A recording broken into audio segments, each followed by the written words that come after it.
Ce soir aura lieu l'un des spectacles télévisuels les plus regardés en Europe et peut-être même dans le monde. En effet, c'est ce soir, en tous les cas si vous regardez la vidéo le jour de sa sortie, eh bien c'est ce soir qu'aura lieu la finale de la Ligue des Champions, la 66e finale. Une finale 100% anglaise et ce n'est pas surprenant vu le niveau démontré actuellement par la Première Ligue où plusieurs équipes auraient pu se partager les meilleures places dans ce tournoi et se disputent régulièrement le haut du classement. Un niveau en tous les cas très supérieur à ce que proposent les autres championnats et la Ligue 1 en tête.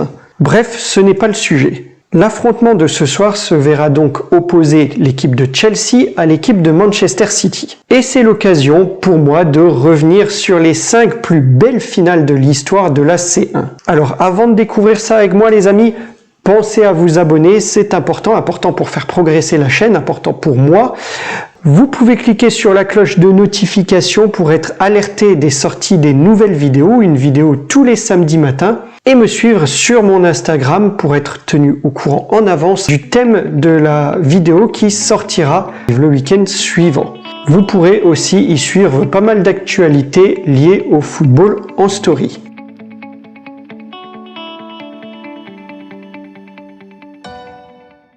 Bonjour les amis et bienvenue dans cette nouvelle vidéo. Je vous amène donc au travers des 5 plus belles finales de C1 à mon sens. C'est une vidéo effectivement purement subjective, alors n'hésitez pas à me donner votre classement si vous n'êtes pas d'accord avec le mien en commentaire. Alors installez-vous confortablement, on y va.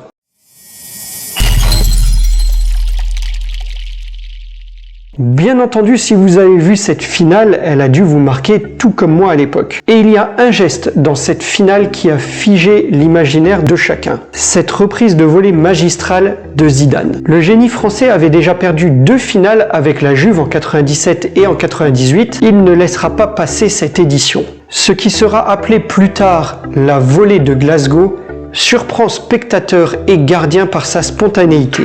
Roberto Carlos centre pour Zizou qui, à l'entrée de la surface de réparation, effectue cette reprise magistrale du gauche pour envoyer le ballon sous la transversale du portier allemand. Ce but avant la pause redonne l'avantage aux Madrilènes et le score ne bougera plus à l'issue du temps réglementaire.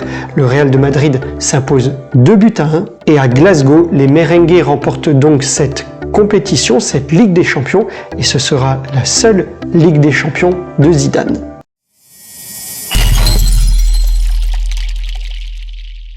Une finale entre 2 clubs anglais au top de leur forme et qui sont en tête également de la Première Ligue. Elle se déroule au stade Loujniki de Moscou. Cette finale est très intense. Ronaldo est au top de sa forme avec les Mancuniens et donne l'avantage à son équipe d'une tête croisée qui trompe Cech, le gardien de Chelsea.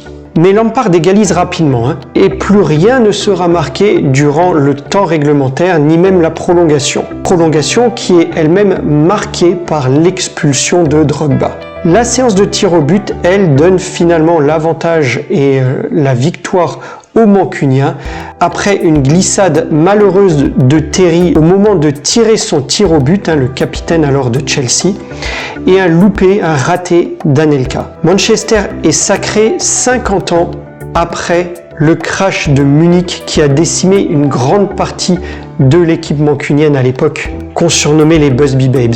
J'en ai d'ailleurs fait une vidéo très intéressante que vous pourrez aller voir ici.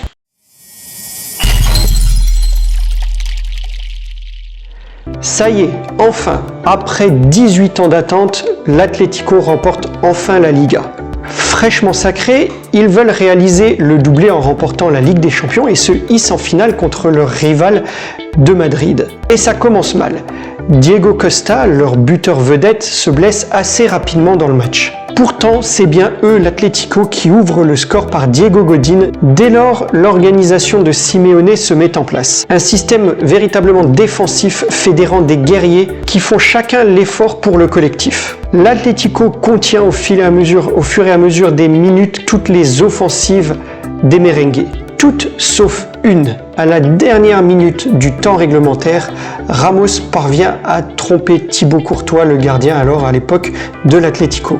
et permet l'égalisation et offre la prolongation aux joueurs du Real. Dès lors, le visage du match change de tout au tout. Les joueurs de Simeone, lassés des efforts fournis, baissent les bras, fatiguent et vont finalement couler pour laisser la victoire aux joueurs du Real de Madrid qui remportent ce match 4-1 durant les prolongations.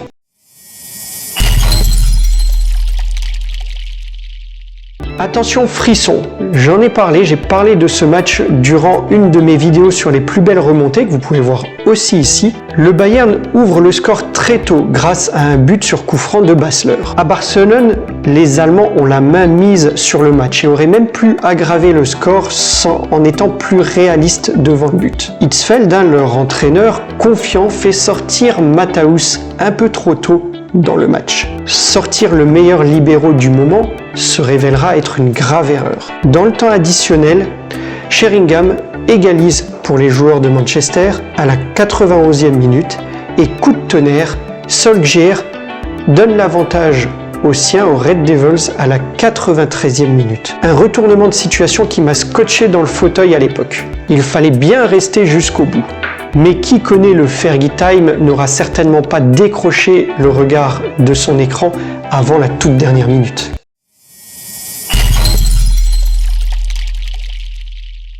Évidemment, le miracle d'Istanbul est classé en premier pour moi. Objectivement, je pense que c'est une des plus belles finales de C1 par son scénario, par son intensité. Subjectivement, en tant que supporter, notamment de Liverpool, je ne pouvais pas faire autrement que le mettre en premier, tellement ce match m'a plu et a été magnifique. Personne n'aurait prédit à la mi-temps cette issue. Milan dominait complètement le match et menait largement à la pause 3-0. Les Reds n'y étaient pas du tout. La cote de Liverpool pour les parieurs à la mi-temps était de 359 contre 1. Je l'ai aussi indiqué dans ma vidéo sur les plus belles remontées, la clé en seconde période est Aman, qui tient sur cette seconde mi-temps le ballon d'or Kaka. Ce qui libère Steven Gerrard, qui peut s'exprimer plus haut sur le terrain, et gêner aussi Pirlo dans la construction du jeu. Les Reds montrent alors un tout autre visage. C'est d'ailleurs le capitaine des Reds, Gerrard, qui montre la voie et marque le premier, imité plus tard par Smither et Xabi Alonso. Liverpool remonte le score et revient à 3-3 en 10 minutes. Finalement, les Reds s'adjugent le titre, leur 5e au tir au but, 20 ans tout juste après le drame du Heysel. Là aussi, vous pouvez aller découvrir cette vidéo pour en savoir un peu plus sur ce sujet. Un scénario complètement dingue que personne ne pourra oublier. Voilà les amis pour cette vidéo concernant les plus belles finales à mon sens. Alors est-ce que celle de ce soir sera du même acabit? Nous verrons bien. Et sinon, Marseille-Milan AC 1993, ça te dit quelque chose? Je sais pas, je vois pas de quoi tu parles, désolé là. Laissez en commentaire votre propre classement si vous le souhaitez, je regarderai. Et si la vidéo vous a plu, n'hésitez pas à laisser un pouce. Pensez à vous abonner, liker, partager, commenter, mais surtout apprécier. Et je vous dis à très vite pour une nouvelle vidéo. Portez-vous bien les amis, au revoir.